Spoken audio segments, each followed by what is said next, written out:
So I started directing in E-52 2 years ago. I directed, my first play was a self-written one act called Our Pop Culture.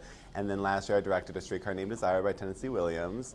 And then this is the third play I'm directing, Pride and Prejudice. And it's a stage adaptation, which is pretty cool. So it's different than the other plays because it's a literary classic and it's very different with a bigger cast and there's a lot of music involved. So it's definitely been a lot of fun. Equally well married. I shall have nothing else to wish for, Mr. Dec.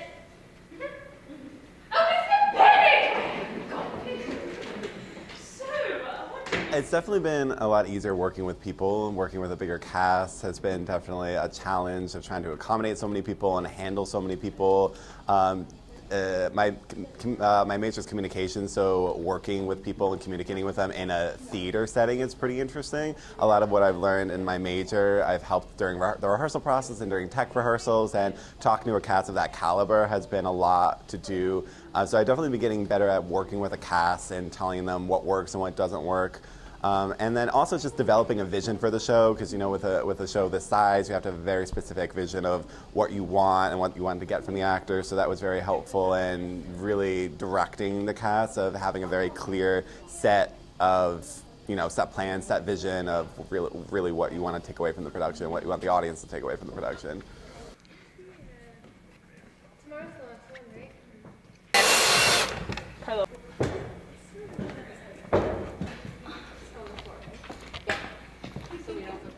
Yeah. This is different because this is the first time we had to do dance rehearsals and incorporate a lot of dancing.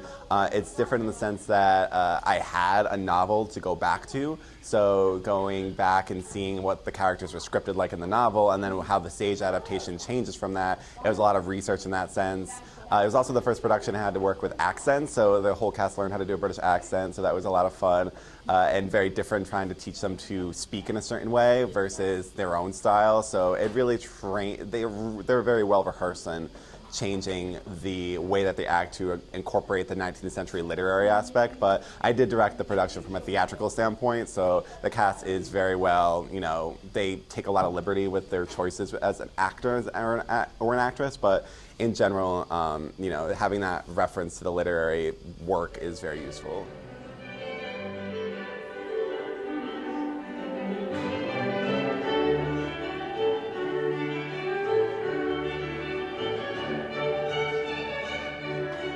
Some of my favorite parts about this production is the exaggeration. A lot of the actors picked qualities in their characters that they really wanted to exaggerate. So the comedic characters are very, very funny, and the dramatic characters are very, very dramatic, and the love scenes are very, very romantic. So it's definitely very entertaining, which is what I really pride myself on with this production. No pun intended.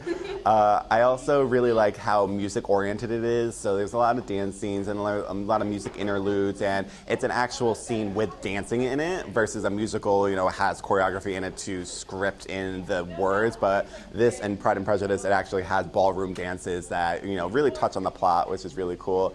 And just, it's an overall great collaborative, well-rounded production. It has a little bit of everything for people. So it was a cool production to market and to brand. So we worked a lot on making the poster designs and choosing our properties and costumes. The costumes were like, it took months to get the costumes. So we have a very hardworking team behind us. So it definitely was a challenge for the organization as a whole.